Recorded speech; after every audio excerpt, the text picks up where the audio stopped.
খুশবু খুশবু। এবার খুরবুর অসুস্থতার কথা জানানোর জন্য রিশাদের বাড়িতে যাবে আলম। বিস্তারিত জানতে সম্পূর্ণ ভিডিওটি দেখতে থাকুন। আসসালামু আলাইকুম প্রিয় দর্শক, সবার কি অবস্থা? হাজির হয়ে গেলাম দীপ্ত টিভি নিবেদিত খুশবু নাটকের 123তম পর্বে কী সব ঘটতে চলছে তার অগ্রিম খবর নিয়ে। অলরাইট, এই পর্বটি আরও বেশি ইন্টারেস্টিং হতে চলছে, কারণ আলমকে দেখা যাবে সে নিজেকে ক্ষমা করতে পারবে না এবং এক পর্যায়ে সে সিদ্ধান্ত নিবে যে হ্যাঁ, সে রিশাদদের বাড়িতে খুশবুর ব্যাপারটি বলবে এবং এক পর্যায়ে রিশাদদের বাড়িতেও চলে যাবে আলম এবং রিশাদকে খুশবুর ব্যাপারে সব কিছু খুলে বলবে যে খুশবু বড় একটা অ্যাক্সিডেন্ট করেছে এবং সে হসপিটালে আছে। সে রিশাদকে বারবার ডাকছে এবং এই কথা শুনে রিশাদকে দেখা যাবে সে খুশবুকে দেখতে যাবে না, কারণ আপনারা তো আগে থেকেই দেখেছেন যে রিশাদ খুশবুকে একটা ভুল বুঝছে, খুশবুকে একটা বাজে মেয়ে হিসেবে চিনেছে রিশাদ।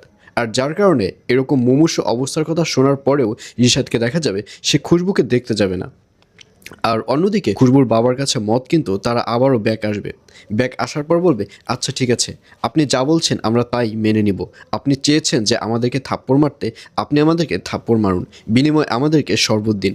আর এই কথা শুনে খুশবুর বাবাকেও দেখা যাবে সে জোরে জোরে কষে কষে সেই দুটোকে থাপ্পড় মারবে, কারণ এর আগে ওই লোকটি খুশবুর বাবাকে এরকম কষে কষে দুটো থাপ্পড় মেরেছে।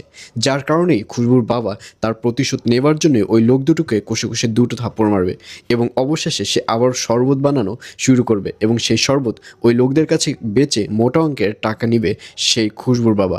আর এছাড়াও থাকবে আশ্চর্য সকল ঘটনা। সুতরাং সবাইকে খুশবু নাটকের 123তম পর্ব দেখার আমন্ত্রণ রইল।